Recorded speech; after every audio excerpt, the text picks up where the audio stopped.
dipersembahkan oleh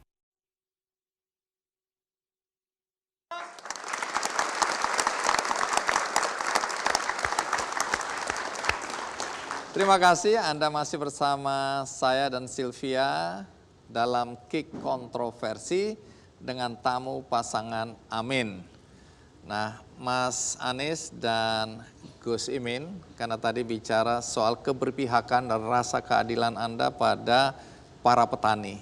Ya, dalam beberapa kesempatan dan tadi barusan Anda menyatakan bahwa ada ketidakadilan yang dirasakan oleh para petani kita. Ya.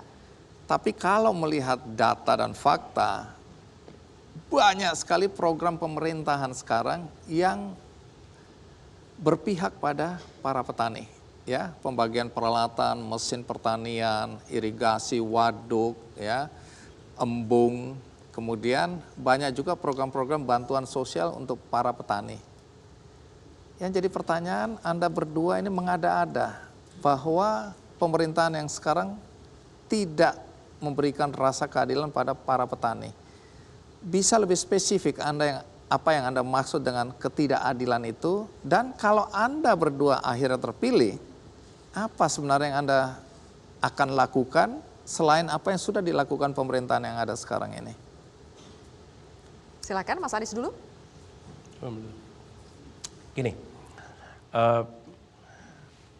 berikan ilustrasi tentang biaya produksi yang harus ditanggung oleh petani, peternak, nelayan misalnya. Mereka dalam situasi penuh ketidakpastian. Pupuk, pakan ternak misalnya. Begitu sampai kepada pupuk, ketersediaannya, kemudian prosedurnya, harganya, itu penuh dengan ketidakpastian di situ.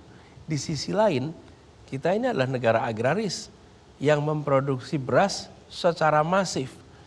Kalau kita sudah 75 tahun merdeka dan di situ tidak jelas, tidak ada kepastian, berarti selama ini apa yang terjadi? Bang, ini membuat HP, membuat cangkir, membuat ini semua, itu ada kepastian nih.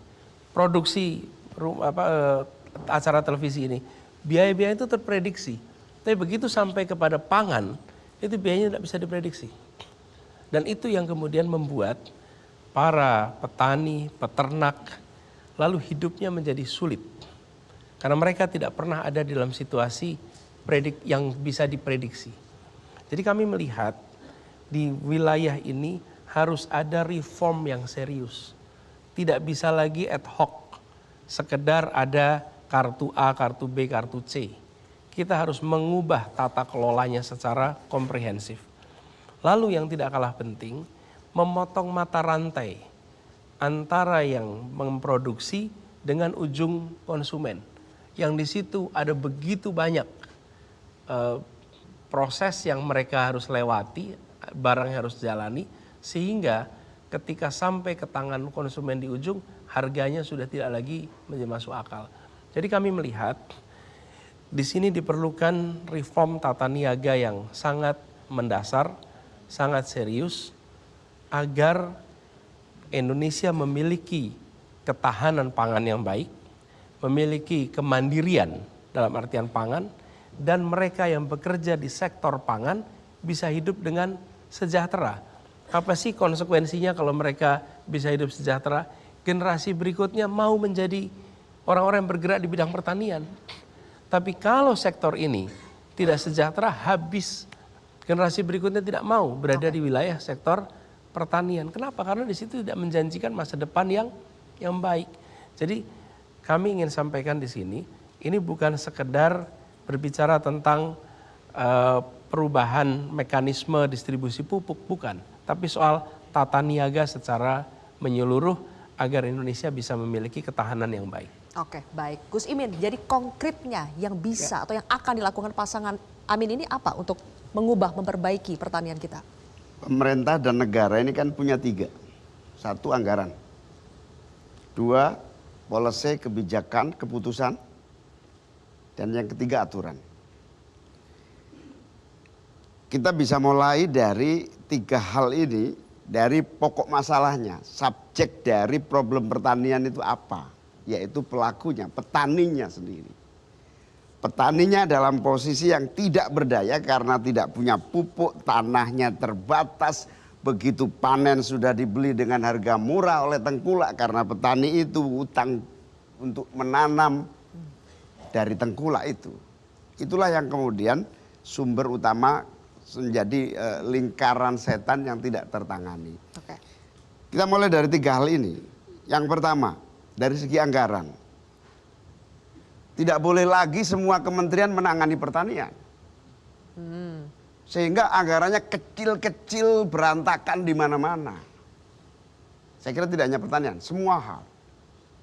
Saya udah ngomong bolak-balik sebagai DPR ini, tapi ya nggak tahu namanya di situ ada manajemen pemerintahan yang berbasis reformasi budgeting atau reformasi politik anggaran. Salah satu cara pendek agar subsidi ini tepat sasaran, subsidi ini jumlahnya besar, subsidi ini atau bantuan kepada petani yang bersumber pada anggaran negara, intinya pupuk tersedia gitulah, nggak usah repot-repot. Jangan melewati semua kementerian. Baik. Bila perlu Kementerian Pertanian digabung dengan kementerian-kementerian yang dalam konteks pelaksanaannya nyambung dengan pertanian. Misalnya Kementerian Desa dan Pertanian, gabung aja. Jangan dua-duanya menangani pertanian, nanti kecil-kecil hasilnya. Misalnya itu. Gagasan ini sudah Anda bicarakan kepada calon presiden? Ya terus terang belum, karena ini saya yakin Mas Anies setuju gitu loh. Nah, Oke, apa lagi? 3 sumber. Sumber yang kedua policy. Petani tidak dilibatkan sebagai subjek. Petani hanya menerima apapun kondisi ini, udah 20 tahun Pak. Karena tidak ada terobosan. Harus ada terobosan. Subjek, petani harus subjek, butuhmu apa? Saya butuh pupuk, cari jalan, policy. Nggak bisa impor bahan baku pupuk, produksi pupuk. Pemerintah harus menjadi leader produksi dan leader dari penanganan petani sebagai subjek. Yang ketiga, soal undang-undang, aturan. Aturan ini juga harus disinkronisasi lagi sehingga tidak ada kriminalisasi nelayan, kriminalisasi petani yang kemudian membuat mereka tidak kreatif di dalam melaksanakan semua inovasi pertanian. Oke. Insya Allah Mas Anies setuju ini. Ya, bahkan yang terakhir ini, nggak saya sampaikan. Salah satu masalah yang seringkali dimiliki oleh pemerintah adalah begini.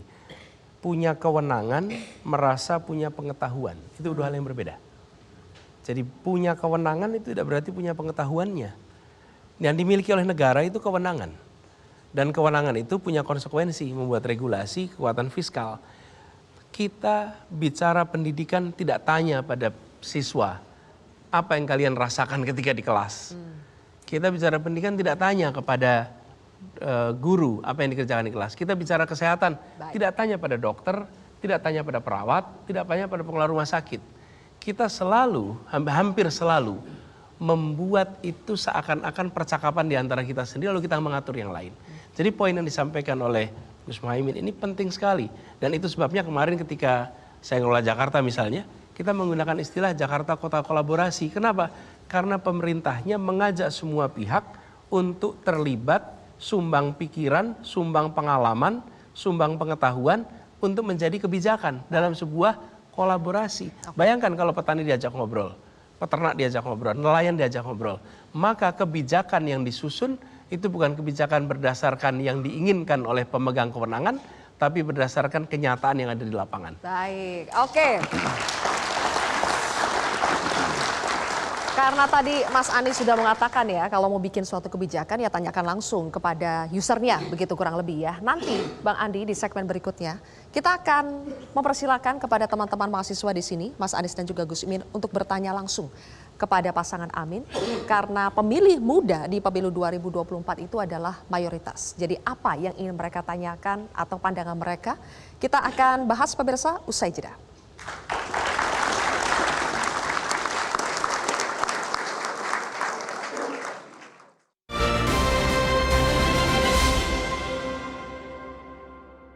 Jelajahi cara baru mendapatkan informasi. Download Metro TV Extend sekarang.